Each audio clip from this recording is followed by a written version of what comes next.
শেখ হাসিনার মৃত্যুদণ্ডের রায় রাজনীতির জন্য সতর্কবার্তা বলছেন বিশ্লেষকেরা। সাজার ওয়ারেন্ট পররাষ্ট্র মন্ত্রণালয়ের মাধ্যমে ইন্টারপোলে পাঠাচ্ছে প্রসিকিউশন। কার্যক্রম নিষিদ্ধ থাকায় আর ইসি নিবন্ধন স্থগিত করায় নির্বাচনে অংশ নিতে পারবে না আওয়ামী লীগ, ডাচ মন্ত্রীকে বলেছেন প্রধান উপদেষ্টা। দেশে এখন মোট ভোটার সংখ্যা 12,76,95,000। বাসদ, মার্ক্সবাদী ও এনসিপির নিবন্ধন গেজেট প্রকাশ পর্যালোচনায় আম জনতা পার্টি। রাজধানীতে গেল 10 মাসে 198টি হত্যাকাণ্ড ঘটেছে জানিয়েছে ডিএমপি। নেপথ্যে রাজনৈতিক দ্বন্দ্ব আর ব্যক্তিগত প্রতিহিংসা। এশিয়া কাপ বাছাইয়ে ভারতের বিরুদ্ধে আগুন ম্যাচে লড়ছে বাংলাদেশ। খেলার 11 মিনিটে মোরসালিনের গোলে এগিয়ে স্বাগতিকেরা। দেখছিলেন ক্রাউন সিমেন্ট সংবাদ শিরোনাম, এবারে বিস্তারিত। গণহত্যার অপরাধে পলাতক সাবেক প্রধানমন্ত্রী শেখ হাসিনার মৃত্যুদণ্ডের রায় আগামীর রাজনীতির জন্য সতর্কবার্তা বলছেন রাজনীতি বিশ্লেষকরা। তারা বলছেন, রাজনৈতিক দলকে নিশ্চিহ্ন করা কিংবা ক্ষমতার প্রয়োজনে কাউকে আশ্রয় দেয়া ইতিবাচক পরিবেশ তৈরি করবে না, বরং সুষ্ঠু রাজনীতির স্বার্থে সহনশীল ও সহাবস্থানের পরিবেশ তৈরি করতে হবে রাজনৈতিক দলগুলোকে। Report Rishan Nasrullah. With only one sentence, that is sentence of death. স্বৈর শাসকের মতো দীর্ঘমেয়াদে ক্ষমতায় থাকা সাবেক প্রধানমন্ত্রী শেখ হাসিনাকে গণহত্যার দায়ে মৃত্যুদণ্ড দিয়েছে আন্তর্জাতিক অপরাধ ট্রাইব্যুনাল। দেশের সাবেক কোনো প্রধানমন্ত্রীর বিরুদ্ধে এমন রায় দেশের ইতিহাসে এটিই প্রথম। ভবিষ্যৎ রাজনীতিতে এ রায়ের প্রভাব কেমন হবে, ক্ষমতার দৌড়ে পরিবর্তন আসবে কিনা সে প্রশ্নের জবাবে বিশ্লেষকরা বলছেন, কঠিন হবে আগামীর রাজনীতি।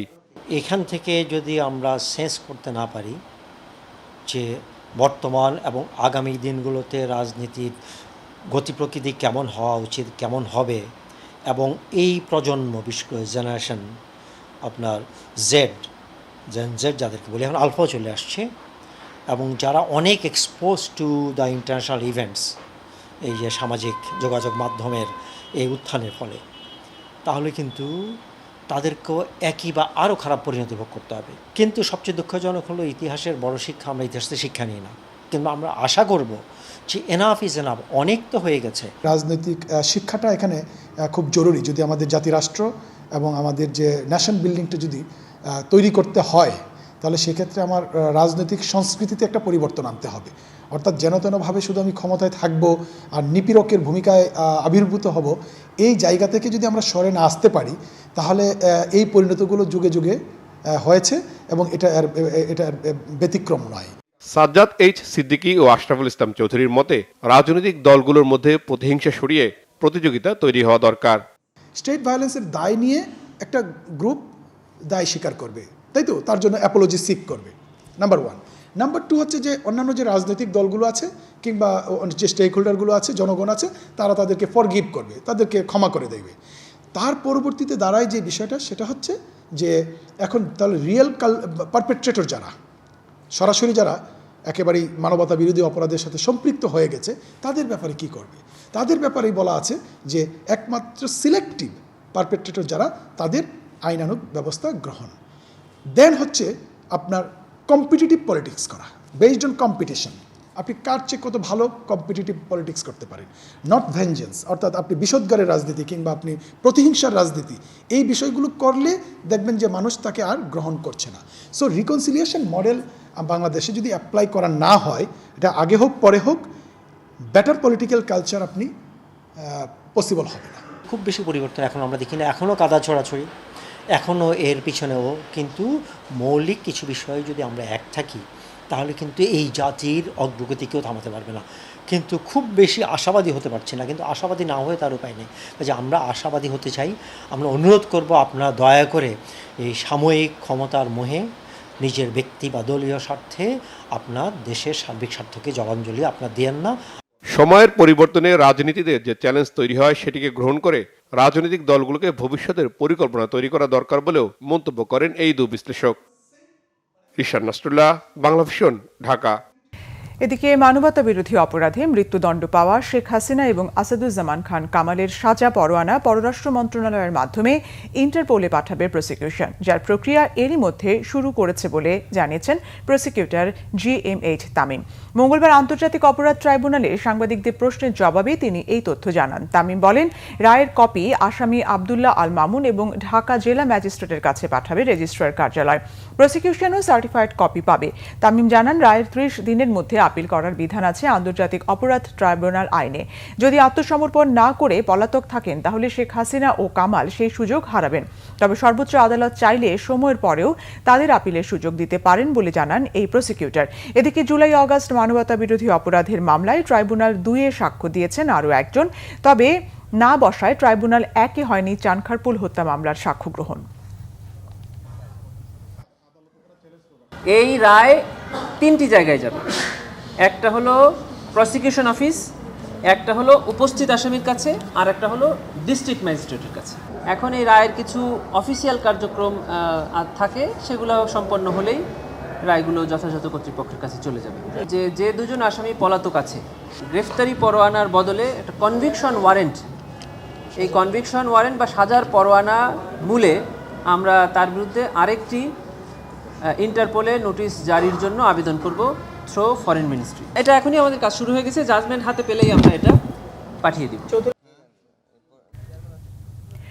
শেখ হাসিনাকে ফেরত চেয়ে ভারতকে চিঠি এখনো পাঠানো হয়নি, তবে চিঠি প্রস্তুত হচ্ছে অনানুষ্ঠানিক আলাপে জানিয়েছেন পররাষ্ট্র উপদেষ্টা তৌহিদ হোসেন। সন্ধ্যায় নিজ অফিস থেকে বেরিয়ে যাওয়ার পথে সাংবাদিকরা প্রশ্ন করলে তিনি এই তথ্য জানান। তৌহিদ হোসেন জানান, আজকেই চিঠি পাঠানো হতে পারে, তবে রায়ের কপি পাঠাবে না পররাষ্ট্র মন্ত্রণালয়। শুধু একটি নোট ভার্বালে রায়ের বিষয়টি জানিয়ে শেখ হাসিনাকে হস্তান্তর করতে বলা হবে ভারতকে। এর আগে সোমবার পররাষ্ট্র উপদেষ্টা জানিয়েছিলেন, মানবতা বিরোধী অপরাধে মৃত্যুদণ্ডপ্রাপ্ত আসামি শেখ হাসিনা ও আসাদুজ্জামান খান কামালকে ভারতের কাছে ফেরত চাইবে বাংলাদেশ। প্রধান উপদেষ্টা বলেছেন, আওয়ামী লীগ নির্বাচনে অংশ নিতে পারবে না, কারণ তাদের কার্যক্রম নিষিদ্ধ করা হয়েছে এবং তাদের নিবন্ধন নির্বাচন কমিশন স্থগিত করেছে। আন্তর্জাতিক সহযোগিতা বিষয়ক ডাচ ভাইস মিনিস্টার পাসকালে গ্রেটেনওয়েস মঙ্গলবার রাজধানীর রাষ্ট্রীয় অতিথি ভবন যমুনায় প্রধান উপদেষ্টা প্রফেসর মোহাম্মদ ইউনূসের সঙ্গে দেখা করেন।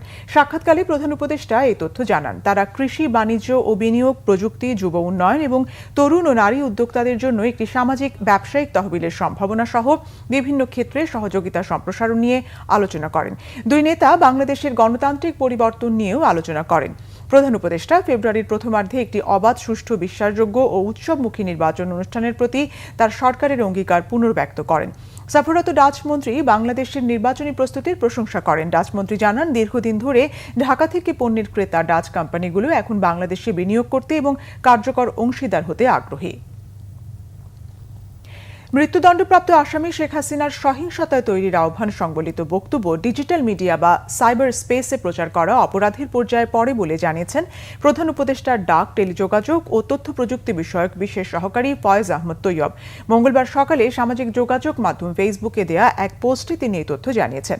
পোস্টে ফয়েজ আহমদ বলেন, সাইবার সুরক্ষা অধ্যাদেশ 2025 মতে হেট স্পিচ অপরাধ না। ফ্রিডম অফ স্পিচ বা বাক স্বাধীনতা হিসেবে হেট স্পিচকে রেসপেক্ট করা হয়েছে। তবে হেট স্পিচ যদি ভায়োলেন্স বা সহিংসতা তৈরি করে অথবা ভায়োলেন্স কল করে, তখন সেটি অপরাধ। দণ্ডপ্রাপ্ত কোনো আসামির বক্তব্য ও বিবৃতি প্রচার করা অপরাধ নয় জানিয়ে তিনি বলেন, তবে সেখানে সহিংসতা তৈরির আহ্বান জানালে সেটি অপরাধ হবে। এর আগে সোমবার রাতে দেয়া এক বিজ্ঞপ্তিতে কোনো দণ্ডিত আসামির বক্তব্য প্রচার না করতে গণমাধ্যমগুলোর প্রতি অনুরোধ জানিয়েছে জাতীয় সাইবার নিরাপত্তা এজেন্সি। প্রধান উপদেষ্টা ডক্টর মোহাম্মদ ইউনূসের প্রেস সচিব শফিকুল আলম বলেছেন, বাংলাদেশের ইতিহাসে এত কম সময়ে কোনো সরকার এত সাফল্য অর্জন করতে পারেনি যতটা অর্জন করেছে এই অন্তর্বর্তী সরকার 1.5 বছরে। মঙ্গলবার সামাজিক যোগাযোগ মাধ্যম ফেসবুকে নিজের ভ্যারিফাইড অ্যাকাউন্টে দেওয়া এক স্ট্যাটাসে তিনি আরও লেখেন, বর্তমান অন্তর্বর্তী সরকার বাংলাদেশের সাম্প্রতিক রাজনৈতিক ইতিহাসে অন্যতম গুরুত্বপূর্ণ প্রশাসন হিসেবে চিহ্নিত হয়েছে এবং তাদের নির্ধারিত প্রায় সব লক্ষ্যই অর্জিত হয়েছে। স্ট্যাটাসে তিনি লেখেন, নাম ছাড়া সব দিক থেকেই অন্তর্বর্তী সরকার যেন একটি এনজিও, গ্রাম অতি সাধারণ, দুর্বল ও গ্রাম স্তরের কাঠামো।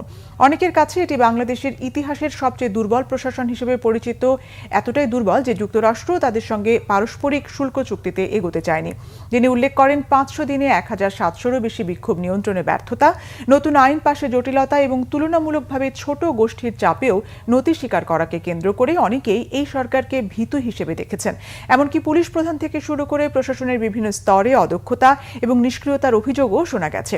কেউ কেউ তাদের কিছু না করা সরকার হিসেবেও আখ্যা দিয়েছেন। তবে এসব সমালোচনার পরও শফিকুল আলম দাবি করেন বাস্তবতা ভিন্ন। তার ভাষায় ফিরে তাকালে বলতে হয়, গত কয়েক দশকে বাংলাদেশের জন্য এত গুরুত্বপূর্ণ সরকার আর আসেনি, তারা তাদের অধিকাংশ লক্ষ্যই অর্জন করেছে। বিএনপি মহাসচিব মির্জা ফখরুল ইসলাম আলমগীর বলেছেন, বাংলাদেশ এখন অস্থির সময় পার করছে। গুলশানের একটি হোটেলে একটি বইয়ের প্রকাশনা অনুষ্ঠানে কথা বলেন তিনি। প্রয়াত বিএনপির স্থায়ী কমিটির সদস্য ব্যারিস্টার মওদুদ আহমেদের লেখা রিমাইজ অব ডেমোক্রেসি বইয়ের মোড়ক উন্মোচন অনুষ্ঠানের আয়োজন করে বইয়ের প্রকাশক ইউপিএল রাজধানীর গুলশানের লেকশোর হোটেলে। অনুষ্ঠানে মওদুদ আহমেদের লেখালেখি ও রাজনৈতিক জীবন নিয়ে কথা বলেন বিশিষ্টজনেরা। বিএনপি মহাসচিব মির্জা ফখরুল ইসলাম আলমগীর বলেন, রাজনীতির পাশাপাশি মওদুদ আহমেদ লেখালেখিতেও নিবেদিত ছিলেন। তিনি দেশের রাজনৈতিক পরিস্থিতি এবং ইতিহাস নিয়ে গুরুত্বপূর্ণ সব বই লিখেছেন। বিএনপি মহাসচিব বলেন, দেশের এই অস্থির সময়ে ব্যারিস্টার মওদুদ আহমেদের মতো মানুষের খুব প্রয়োজন ছিল। এ সময় বিএনপি মহাসচিব স্মৃতিচারণ করে বলেন, ব্যারিস্টার মওদুদ ছিলেন একজন গণতান্ত্রিক নেতা। গণতান্ত্রিক আন্দোলনে তিনি ছিলেন সোচ্চার রাজনীতিবিদ।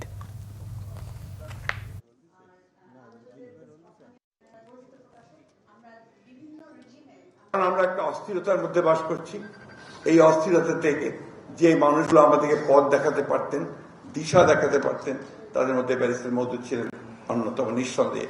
আমার দুঃখ হয় যে তিনি এই ফ্যাসিস্ট হাসিনার পতনটা দেখে যেতে পারেননি, যেটা তিনি আন্তরিকভাবেই দেখতে চেয়েছিলেন।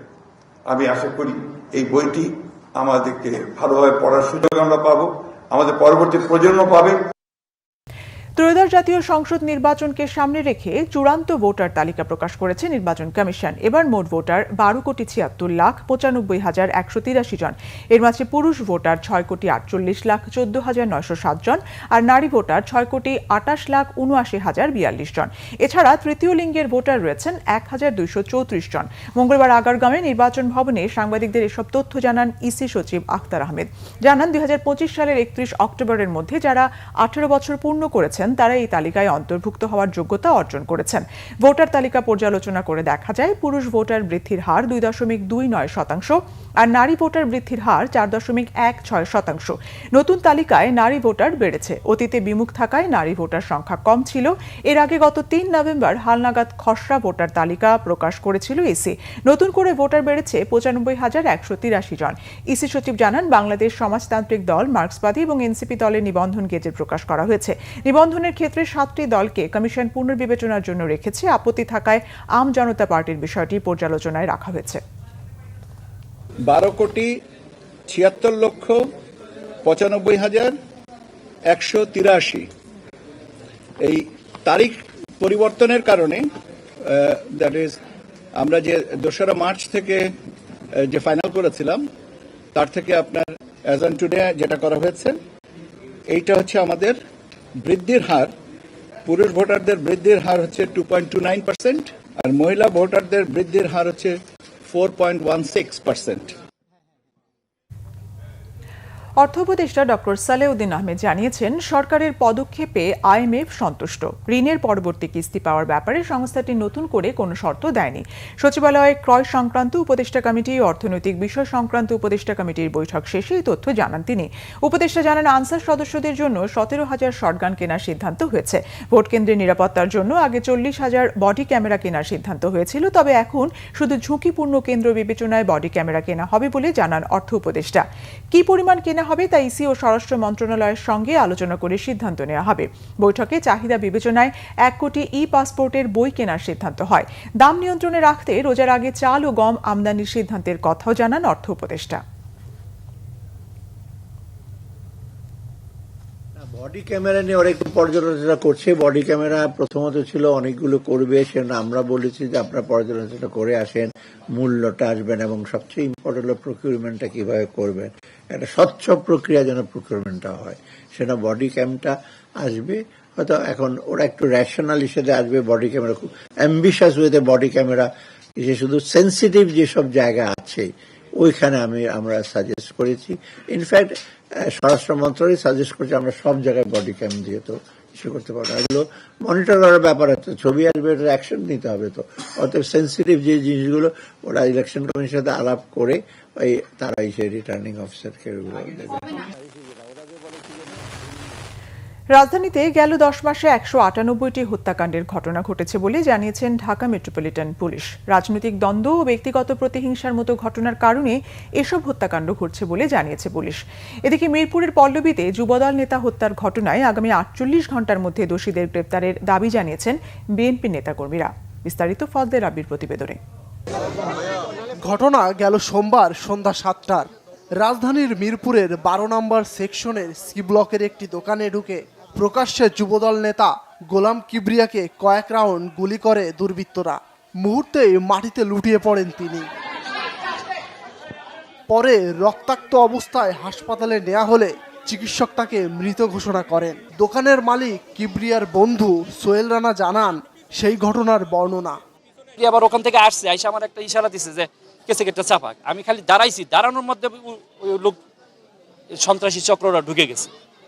ঢুকে একের পর এক গুলি, একের উপর এক গুলি, গুলি মানে একবারে কোনো কথা করেই তারা চলে গেল। হত্যায় জড়িত সন্দেহে স্থানীয়রা গতরাতে জনি নামে একজনকে গণপিটুনি দিয়ে পুলিশের হাতে তুলে দেয়। এই ঘটনার পর থেকেই ওই এলাকার বাসিন্দাদের মধ্যে আতঙ্ক বিরাজ করছে। 48 ঘন্টার মধ্যে দোষীদের গ্রেপ্তারের দাবি জানিয়েছে বিএনপির নেতাকর্মীরা। যারা এই নির্মম হত্যাকাণ্ডের সাথে জড়িত, আমরা আশা করি যে আগামী 24 ঘন্টা থেকে 48 ঘন্টার ভিতরে ইতিমধ্যে একজনকে অ্যারেস্ট করা হয়েছে এবং বাকিরা যারা এটার সাথে জড়িত আছে তাদেরকে যাতে দ্রুত আইনের আওতায় এনে তাদেরকে অ্যারেস্ট করে যাতে তাদের বিচার কার্য সম্পন্ন করা হয়, কারণ আমরা এই ধরনের হত্যাকাণ্ড আর কখনো দেখতে চাই না। পুলিশ একজনকে আটকের কথা জানিয়েছে। মূল আসামিদের গ্রেপ্তারের পর এমন হত্যাকাণ্ডের আসল কারণ জানা যাবে বলে আশা পুলিশের। এই ঘটনার সাথে সংশ্লিষ্টতার অভিযোগে একজনকে আটক করা হয়েছে, তাকে জিজ্ঞাসাবাদ করা হচ্ছে। এর বাইরে আমরা সিসিটিভি ফুটেজ পর্যালোচনা এবং অন্যান্য গোয়েন্দা তথ্যের ভিত্তিতে অপরাধীদের শনাক্ত করার চেষ্টা করছি। আশা করি দ্রুততম সময়ের ভিতরে তাদের আমরা আইনের আওতায় নিয়ে আসতে সক্ষম হব। এদিকে গেল 10 মাসে কেবল রাজধানীতেই খুন হয়েছে 198টি, যার পেছনে রাজনৈতিক দ্বন্দ্ব ও পারিবারিক প্রতিহিংসায় মূল কারণ হিসেবে দেখছে আইন শৃঙ্খলা বাহিনী। এরকম ঘটনা কোনোটাই প্রত্যাশিত না, তারপরেও এসব ঘটনার পিছনে অনেকগুলো কারণ রয়েছে। আপনারা দেখছেন পারিবারিক সহিংসতা, পূর্বশত্রুতার জের, এলাকায় আধিপত্য বিস্তার করা, সার্বিকভাবে এই যে আমাদের যে সামাজিক পরিস্থিতি, সেটার কিন্তু অনেকগুলো কারণে এই সব ঘটনা পেছনে জড়িত আছে। অপরাধ নিয়ন্ত্রণে গোয়েন্দা সংস্থার পাশাপাশি সরকারের সমস্ত বাহিনী তৎপর আছে বলে জানান এই পুলিশ কর্মকর্তা। Fazle Rabbi, Bangla vision, Dhaka. Football Asia cup বাছাই ম্যাচে আর কিছুক্ষণ পর মুখোমুখি হবে বাংলাদেশ ও ভারত। ঢাকা স্টেডিয়ামে রাত 8টায় শুরু হবে ম্যাচটি। ঘরের মাঠে পূর্ণ 3 পয়েন্ট পাওয়ার আশা বাংলাদেশের। অন্যদিকে স্বাগতিকদের বিপক্ষে ম্যাচকে চ্যালেঞ্জ হিসেবে দেখছেন ভারতের Kuwaiti coach Khalid Jamal. Asian cup বাছাই পর্বে বাংলাদেশ ও ভারত দুই দলই 4 ম্যাচ শেষে 2 পয়েন্ট করে পেয়েছে। তাতে চূড়ান্ত পর্বে খেলার স্বপ্ন শেষ দুই দলেরই। গ্রুপ সিতে গ্রুপে হংকং ও সিঙ্গাপুর দুই দলই 4 ম্যাচে 8 পয়েন্ট নিয়ে চূড়ান্ত পর্বে খেলার লড়াই টিকে আছে। ফলে ঢাকায় ভারতের বিপক্ষে এই ম্যাচটি এখন দুই দলের জন্যই মর্যাদার লড়াই। এর আগে বাছাই পর্বে গত মার্চে আসামে ভারতের হোম ম্যাচে গোলশূন্য ড্র করে এসেছে বাংলাদেশ। এবার ফিরতি ম্যাচে নিজেদের হোম ম্যাচে জয়ের আশা করছে বাংলাদেশ দল। বাছাই পর্বে বাংলাদেশ ওই ড্র ছাড়াও সিঙ্গাপুর ও হংকংয়ের বিপক্ষে হোম ম্যাচে হেরেছে। এই ম্যাচে হংকংয়ে ড্র করেছে। ভারতের বিপক্ষে বাংলাদেশ দলে 3 প্রবাসী ফুটবলার হামজা চৌধুরী, সমিত সোম ও জায়ান আহমেদকে রেখেই সেরা একাদশ সাজিয়েছেন কোচ হ্যাভিয়ার ক্যাব্রেরা। ইনজুরি কাটিয়ে দলে ফিরেছেন শেখ মুরসালিন, তবে দলে নেই অধিনায়ক জামাল ভুঁইয়া ও সোহেল রানা জুনিয়র। অন্যদিকে ভারতীয় দলের সেরা একাদশে রাখা হয়নি ভারতীয় বংশোদ্ভূত অস্ট্রেলিয়ান উইঙ্গার রায়ান উইলিয়ামসকে।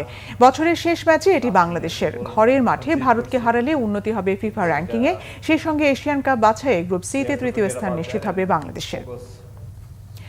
ভারতের বিপক্ষে বাংলাদেশের এই মর্যাদার লড়াই কভার করতে ঢাকা স্টেডিয়ামে আছেন বাংলা ভিশনের বিশেষ প্রতিনিধি মানিক মাহমুদ। সরাসরি যাচ্ছি তার কাছে।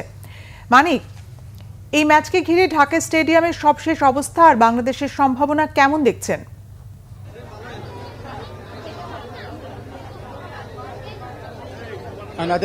নাদিরা, বাংলাদেশের আজকের যে ম্যাচ ভারতের বিপক্ষে, এই ম্যাচটি আসলে গতকাল জামাল ভাই বলেছেন খুব ইমোশনাল এবং বেশ হাই ভোল্টেজ ম্যাচ। এই ম্যাচটা আসলে 22 বছর ধরে ভারতের বিপক্ষে বাংলাদেশের জয় নেই, তো এই ম্যাচে জয়ের প্রত্যাশা তারা করছেন। তবে একটা বড় বিষয় যে আসলে যেমন আমরা যেটা দেখেছিলাম যে এই এশিয়ান কাপ বাঁচে ভারতের বিপক্ষে যে প্রথম ম্যাচ, সেই ম্যাচে জামাল ভাই খেলতে পারেননি। আজকের ম্যাচটিতেও জামাল ভাই প্রথম একাদশে নেই, যদিও হামজা চৌধুরী, সমিত সোম আসেন প্রথম একাদশে। তবে যে এটা আসলে এখন শেষ পর্যন্ত কোচ হাবিয়ার কাবরেরা জামাল ভাইকে এই ম্যাচে খেলান কিনা সেটা একটা প্রশ্ন থেকে যাচ্ছে। আর এখনকার স্টেডিয়ামের যে অবস্থা, দর্শকদের যে অবস্থা, আমরা একটু আগে দেখছিলাম আসলে প্রচুর দর্শক, অনেক দর্শক বাইরে ভিড় করছেন এবং তারা আসলে এই যেটা হচ্ছে যে গেট ভেঙে ভেতরে প্রবেশের চেষ্টা করছেন। অনেক কাছে টিকিট আছে, তারপরে আসলে 7টা পর্যন্ত দর্শকদের ভেতরে ঢোকার একটা নিয়ম বলে দেওয়া হয়েছিল। তবে 7টার পরে যারা এসছেন তাদেরই আসলে এখন বাইরে অবস্থান করতে হচ্ছে। আইন শৃঙ্খলা বাহিনী চেষ্টা করছে যে এখানে শৃঙ্খলা বজায় রাখার জন্য, তবে দর্শকরা প্রচুর দর্শক বাইরে অবস্থান করছেন। অনেকের হাতে টিকিট আছে, তারা বলছিলেন যে আসলে টিকিট থাকার পর তারা ভেতরে ঢুকতে পারছেন না, কিন্তু আসলে যেখানে তাদের টিকিটধারী দর্শকের পাশাপাশি অনেক বিনা টিকিটে অনেক দর্শক আসলে ভেতরে ঢোকার চেষ্টা করেছিলেন, যে কারণে আইন শৃঙ্খলা বাহিনী তাদেরকে সরিয়ে দেন এবং তাদেরকে বাধা দিয়ে সরে দেয়। এই বিষয়ে একটু বিশৃঙ্খলা তৈরি হয়েছিল কিছুক্ষণ আগে এবং জানেন আর কিছুক্ষণ পরে আসলে 9 মিনিট পরে ম্যাচ শুরু হয়ে যাবে। তো দর্শকরা অধীর একটা আগ্রহে আছেন এই ম্যাচকে দেখার জন্য। একটু পরে হয়তো বা আবারও তারা যারা গেট দিয়ে ভেতরে প্রবেশ করতে পারবেন না, আমরা এর আগের ম্যাচে দেখেছি, তারা হয়তো বা চেষ্টা করবেন যে জোরপূর্বক ঢোকার জন্য। ইতিপূর্বে 4 নম্বর যে গেটটা, সেই গেটটি আজকে কিন্তু বন্ধ করে দেওয়া হয়েছে। ওই পাশে বিকল্প ওয়েতে, বিকল্প ব্যবস্থায় অন্য গেট দিয়ে দর্শকদের ঢোকানো, ভেতরে প্রবেশ করানো হচ্ছে। তো এখন আসলে আজকের ম্যাচটি নিয়ে দর্শকদের মধ্যে বেশ উত্তেজনা। ভারত বলে ব্যাপার, ভারতের বিষয়ের সাথে বাংলাদেশে একটা গতকাল আমাদের ক্যাপ্টেন বলেছিলেন যে একটা ভালোবাসা এবং তার পাশাপাশি একটা নীরব প্রতিশোধের একটা বিষয় থাকে, সেই ব্যাপারে আসলে দর্শকদের মতো কাজ করে এবং এই ম্যাচটি তারা জয়ের জন্য আসলে প্রত্যাশা করছেন এবং দর্শকদের প্রত্যাশা যে এই ম্যাচটিতে তারা জিতেই ঘরে ফিরতে পারবেন। নাদিরা। মানিক, আপনাকে ধন্যবাদ। দর্শক, ঢাকা স্টেডিয়াম থেকে কথা বলছিলেন বিশেষ প্রতিনিধি মানিক মাহমুদ। প্রাথমিক বিদ্যালয়ের সহকারী শিক্ষকদের 11তম গ্রেডে বেতন দিতে অর্থ মন্ত্রণালয়ে চিঠি পাঠানো হয়েছে বলে জানিয়েছেন প্রাথমিক ও গণশিক্ষা বিষয়ক উপদেষ্টা অধ্যাপক ডাক্তার বিধান রঞ্জন রায় পোদ্দার। মঙ্গলবার সচিবালয়ে এই তথ্য জানান তিনি। উপদেষ্টা জানান 2026 সালের জানুয়ারি থেকে দেশের 12টি প্রশিক্ষণ ইনস্টিটিউটে diploma in primary education DPEd programme চালু করা হবে। স্নাতক বা সমমানা উত্তীর্ণ যে কোনো নাগরিক এই প্রশিক্ষণে অংশগ্রহণ করতে পারবেন। প্রাথমিক পর্যায়ে 1320 জন শিক্ষার্থী 12,000 টাকা ফি দিয়ে এই প্রশিক্ষণ নিতে পারবেন। তবে প্রশিক্ষিত সেই সব শিক্ষার্থীদের প্রাথমিক শিক্ষক নিয়োগে অগ্রাধিকার দেওয়ার ব্যাপারে কোনো সিদ্ধান্ত হয়নি বলে জানান উপদেষ্টা। এক প্রশ্নের জবাবে তিনি জানান 10ম গ্রেডে বেতনের দাবিতে ভুঁইফোড় কিছু সংগঠন শিক্ষকদের ভুল বুঝিয়ে অযৌক্তিক আন্দোলনের ডাক দিয়ে তাদের ভোগান্তিতে ফেলেছেন। ভুঁইফোড় 4টা সংগঠন তারা একটা অযৌক্তিক দাবি নিয়ে আন্দোলন গেছে। কারণ যেখানে প্রধান শিক্ষকদের 10ম গ্রেড এখনও কিন্তু আমরা প্রজ্ঞাপনটা করতে পারিনি, প্রক্রিয়া চলতেছে, অনেক লম্বা প্রক্রিয়া চলতেছে, আমরা করবো এটা শিগগিরই। সেইখানে তারা 10ম গ্রেড দাবি করতেছে। এটা কোন ধরনের যুক্তি হয় তা আপনারাই বুঝেন। এটা কি গভর্নমেন্ট একটা সিস্টেম, এটা সম্ভব হঠাৎ করেই একজনকে 10ম গ্রেড দিয়ে দেওয়া, যেখানে প্রধান শিক্ষকরা 10ম গ্রেড পাচ্ছেন মাত্র? সেই জন্য আমি মনে করি যারা এই আন্দোলনটা করেছেন তারা শিক্ষকদের ভুল বুঝিয়েছেন এবং তারা শিক্ষকদের এইখানে এনে তাদের হেনস্থার শিকার করেছেন। সাভারের আশুলিয়ায় চলন্ত বাসে আগুন দিয়েছে দুর্বৃত্তরা, তবে কেউ হতাহত হয়নি। বিকেলে DEPZ এলাকায় নবীনগর চন্দ্রা মহাসড়কের সীমা সিমলা পরিবহনের একটি বাসে আগুন দেওয়া হয়। বাস চালক ও প্রত্যক্ষদর্শীরা জানান পোশাক শ্রমিকদের আনতে বিকেলে বাসটি EPZ এলাকায় নিয়ে যান চালক। হঠাৎ বাসের পিছনে আগুন দেখতে পেয়ে বাসটিকে সড়কের পাশে দাঁড় করিয়ে স্থানীয়দের সহায়তায় আগুন নেভানোর চেষ্টা করেন তিনি। পরে ফায়ার সার্ভিসের সদস্যরা গিয়ে আগুন নেভায়। খবর পেয়ে ঘটনাস্থল পরিদর্শন করেছে আশুলিয়া থানা ও হাইওয়ে পুলিশ। পূবালী ব্যাংক PLCর ঢাকার সেন্ট্রাল, নর্থ, সাউথ ও কর্পোরেট শাখাগুলোর ম্যানেজার্স কনফারেন্স 2025 অনুষ্ঠিত হয়েছে। ব্যাংকের প্রধান কার্যালয় অডিটোরিয়ামে এই কনফারেন্সে প্রধান অতিথি ছিলেন ব্যাংকের ব্যবস্থাপনা পরিচালক ও CEO মোহাম্মদ আলী। বিশেষ অতিথি ছিলেন ব্যাংকের ট্রেজারি ডিভিশনের মহাব্যবস্থাপক মোহাম্মদ আব্দুল মান্নান। সম্মেলনে স্ব অঞ্চলের অঞ্চল প্রধান, কর্পোরেট শাখা প্রধান ও প্রধান কার্যালয় নির্বাহীরা উপস্থিত ছিলেন। সম্মেলনের প্রধান অতিথির বক্তব্যে ব্যাংকের চলমান অগ্রগতি, গ্রাহক সেবা উন্নয়ন এবং প্রযুক্তি নির্ভর ব্যাংকিং ব্যবস্থার বিস্তারে ব্যবস্থাপকদের আরও সক্রিয় ভূমিকা রাখার আহ্বান জানান ব্যাংকের ব্যবস্থাপনা পরিচালক ও সিইও মোহাম্মদ আলী। বলেন, পূবালী ব্যাংক দেশের আর্থিক খাতে আস্থা ও বিশ্বাসের প্রতীক। সংবাদ শেষ করব ক্রাউন সিমেন্ট শিরোনামগুলো আরেকবার জানিয়ে। শেখ হাসিনার মৃত্যুদণ্ডের রায় রাজনীতির জন্য সতর্কবার্তা, বলছেন বিশ্লেষকেরা। সাজার ওয়ারেন্ট পররাষ্ট্র মন্ত্রণালয়ের মাধ্যমে ইন্টারপোলে পাঠাচ্ছে প্রসিকিউশন।